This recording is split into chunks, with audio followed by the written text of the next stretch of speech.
कारी है, तुम्हारी कमी गुरु बता सकता है, और गुरु बताता है तो उसको मान लो कि मेरे अंदर ये कमी है, मैं इसको दूर करूँगा।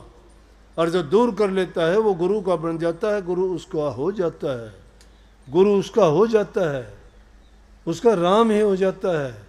उसका राम हिमाती है। उसका हिमाती कैसे? उसने अपना बना ही लिया उसको। बाजी मांडू पीव से दो विधि मेरा राम, जीतू तो मैं राम की, हारूं तो मेरा राम।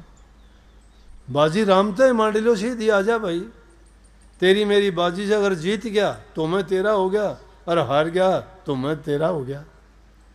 हार गया तो भी तू मन ले लेगा, और जीत गया तो मैं तने ले लूँगा। दोनों तरफ से फायदा हमारा है। इसलिए अपने मन के अंदर दृढ़ता लाके पक्का विश्वास और यकीन के साथ, और ये सोच के कि हाँ मैं भी अपने जीवन में ये करके देखूँगा। कुछ करके देखने की चाह होनी चाहिए। जिस इंसान की कोई चाह नहीं है जीवन में, तो पशु तुल्य जीवन जीता है। मानस के लिए पशु, मानस के जीवन है, लेकिन खालड़ी तो इंसान की ओर ली, कर्म तो पशु जैसे ही रहे उसके।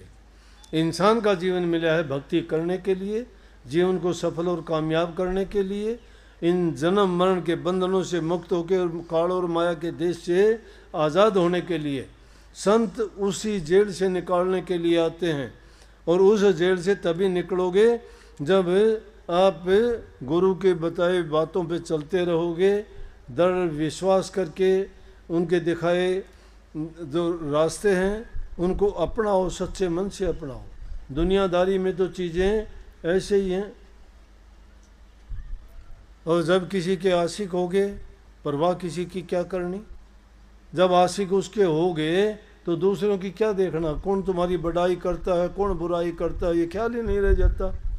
बुल्ले शाह कहता है, बुल्ला आशिक रबदा मलावमत होवे लाख, दुनिया काफिर काफिर आख दे तू हुआ हो बाक।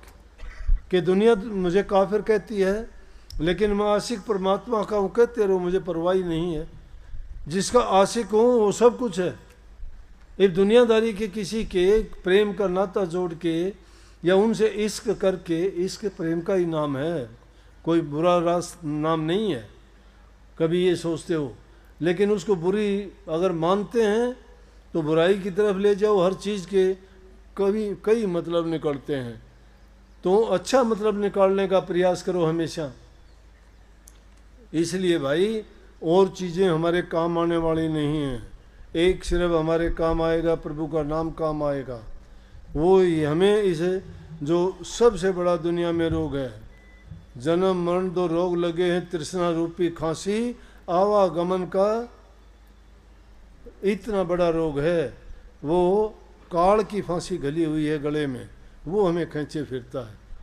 काल जिधर ले जाता है, जैसा हमारे से करवाता है, उसके कहे में काम करते हैं, लेकिन वो हमें इस नरक कुंड में डालता है, पाप कर्मों में डालता है। लेकिन गुरु हमें उन बंधनों से मुक्त करता है, उस फांसी को निकालता है, स्वतंत्र कराता है, अच्छे गुणों से भरता है, जीवन को सफल बनाता है। और सबसे बड़ी बात, जो सबसे बड़ा रोग है उससे मुक्त करवा के प्रभु के चरणों में स्थान दिलाता है। उस नाम भक्ति को किया करो, उसको दरकिनार नहीं करना। करो दुनियादारी के सही काम, सच्चे काम, सारे काम जो हमारे निमित्त हैं, हमारी जिम्मेवारी है, उनसे भागना नहीं, वो काम करना है। पहले पेट पूजा, फिर काम दूजा। पहले पेट भरने का साधन होना चाहिए इंसान का, काम करो। जो काम नहीं करता, दूसरे से मांग के या दूसरे का दिया हुआ लेके वो निर्वाह करता है, तो वो भी कर्जदार बनता है। किसी के कर्जदार मत बनो। लेकिन एक बताता हूँ, 3 चीज़ों से कर्जदार नहीं बनता। प्रभु का दिया हुआ, गुरु का बख्शा हुआ, ये जो चीज़ें, और माँ बाप का दिया हुआ। माँ बाप जो देते हैं वो अपेक्षा नहीं करते मुझे इसके बारे में मिलेगा। गुरु देता है, वो कभी अपेक्षा नहीं करता कि मेरे इसके बदले में मुझे मिलेगा। और परमात्मा जो बख्शिश करता है वो भी नहीं सोचता ऐसा। तो ये तीनों चीज़ अगर मिलती हैं तो वो हमें एक प्रकार का तोहफा और इनाम में मिलते हैं। उनके बारे में ये नहीं सोचना कभी भी। वो तो जो हमें उनकी तरफ से मिल जाए तो अपना भाग्य सराहना चाहिए कि प्रभु ने हमें बख्शिश दी है। माँ बाप जो तुम्हें देता है कभी वापस मांगता है क्या? गुरु जो देता है, तुम क्या दे सकता है गुरु को शिष्य? लेकिन गुरु सब कुछ दे सकता है जो चाहता है गुरु। गुरु तो कोड़ी को तो राजा बना सकता है, कुर्डी से महल बना सकता है, अरण्य से चंदन बना सकता है, काग से हंस बना सकता है। गुरु क्या का क्या नहीं कर सकता, गुरु सब कुछ कर सकता है। लेकिन गुरु के जब हो जाते हो तब कर सकता है। गुरु से जब कुछ होने के लिए तैयार होते हो जब हो जाता है। गुरु को जब सर्वस्व मान लेते हो तब गुरु करता है। जब तक गुरु और तुम्हारे बीच में पर्दा रह जाता है, वो भरम का पर्दा नहीं टूटता, तब तक कुछ नहीं बनता। पारस पत्थर लोहे को सोना तो बना देता है, लेकिन अगर उसके बीच में पर्दा रह गया तो उस लोहे को सोना नहीं बना सकता। एक महात्मा थे, वो कुछ समय के लिए जंगल में चले जाया करते थे नदी पार करके। तो नदी के इस पार एक आदमी गरीब सा कोई छोटी सी दुकान करता था। उस दुकान में थोड़ा सामान था, महात्मा उसके पास आते जाते रुकता था। वो महात्मा को कोई चाय पानी कोई भोजन थोड़ा बहुत करा देता। महात्मा के पास पारस पत्थर था। पारस पत्थर था, महात्मा ने सोचा, वो कहने लगे महात्मा के लिए, भाई मैं तो जाता हूँ कुछ महीनों के लिए, जंगल में जाऊँगा, साधन अभ्यास करके वापस लौटूंगा। तेरी हालत गरीबी की है, तेरे को मैं पारस पत्थर दे के जाता हूँ। इस पारस पत्थर से तुम लोहे से सोना बना लेना, तेरी गरीबी दूर हो जाएगी, तेरा गुजर बसर ठीक हो जाएगा, और मैं जब तक आऊँ तब तक कुछ ना इससे कितना ही काम लेना। महात्मा चले गए, बैठा रहा। उसने सोचा कि अभी तो महात्मा 3-4 महीने में आएगा, बहुत टाइम है। पहली चीज़ तो ऐसा सोचते सोचते टाइम गवा दिया। फिर याद आई कि ओह, महात्मा का तो आने का समय हो गया। उसने क्या किया, बाज़ार में जाता लोहा लेने के लिए कि लोहे का क्या भाव है। भाव बताया, बोला कि पहले तो ये भाव था, अब थोड़ा महंगा हो गया। बोला कि यार ये तो महंगा हो गया, सस्ता होगा जब आऊँगा।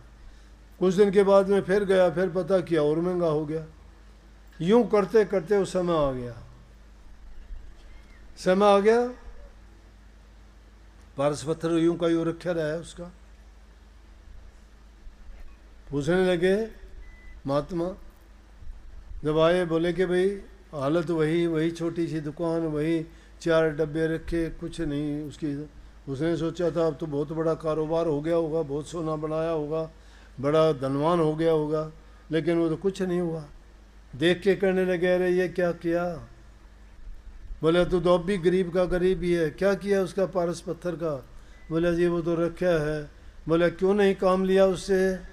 बोला जी क्या काम लेता, लोहा रोज जाता, लोहा महंगा होता रहा, मैंने सोचा सस्ता होगा जब लूँगा।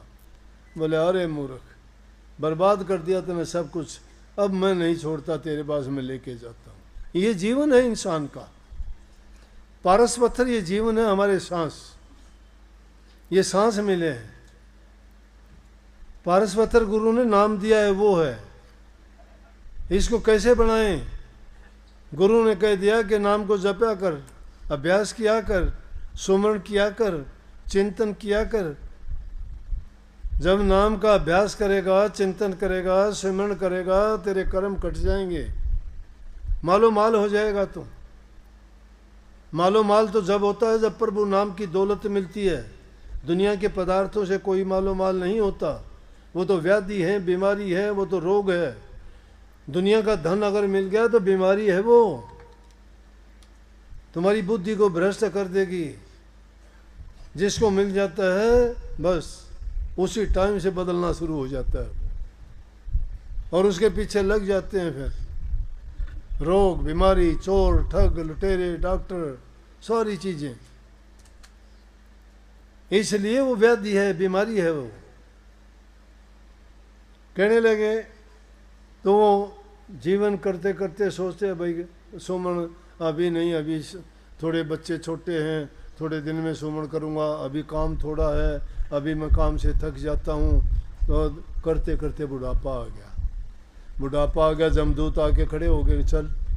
बोले यार थोड़े दिन तो छोड़ दे अभी। बोले अब नहीं छोड़ने का टाइम था, दिया था तेरे को मौका। ये जीवन हमें उसी प्रकार से मिला है। वो तो एक सिर्फ दृष्टांत था घटाने के लिए, समझाने के लिए।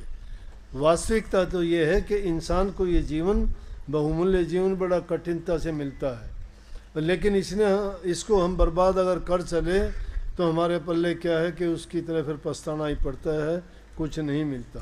इसलिए भाई सभी काम करो, लेकिन ये भूल कभी ना करो कि प्रभु को बोलो। अव्वल तो सांस सांस में याद रखा करो, अगर नहीं भी रखो तो कम से कम जो भूल चूक होती है तो सोचा करो कि जो काम किया था वो मैंने नहीं किया, पश्चाताप किया करो। जो इंसान पश्चाताप करता है वो ज़रूर उस काम को ठीक कर लेगा, संवार लेगा और उसका ज़रूर कल्याण होगा। तो आप सबको बहुत बहुत आशीर्वाद भाई। मानोगे आपका हित होगा। सेवा करा करो बूढ़े बुजुर्ग की, माँ बाप की।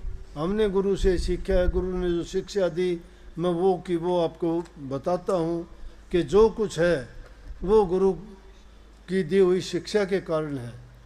प्रेम बढ़ाओ, बूढ़े बुजुर्ग की सेवा करो, किसी की बुराई ना करो और समय निकाल के प्रभु के नाम का सुमरण ज़रूर से ज़रूर किया करो। सबको बहुत बहुत आशीर्वाद। राधा